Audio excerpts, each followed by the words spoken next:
कधी मंदिरात, कधी तुझ्या अंगणात, कधी तुझ्यासमोर हात ठेवून.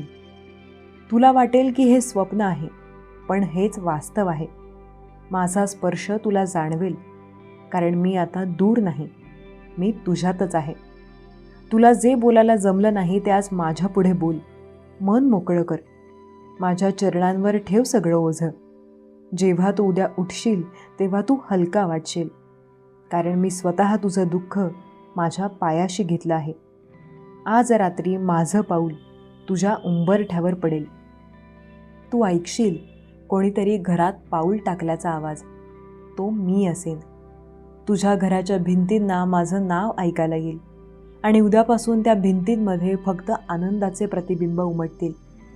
आतापर्यंत जे झाले ते गेले. आता मी स्वतः तुझं जीवन नव्याने रंगवणार आहे. नवीन संधी, नवीन आशा, नवीन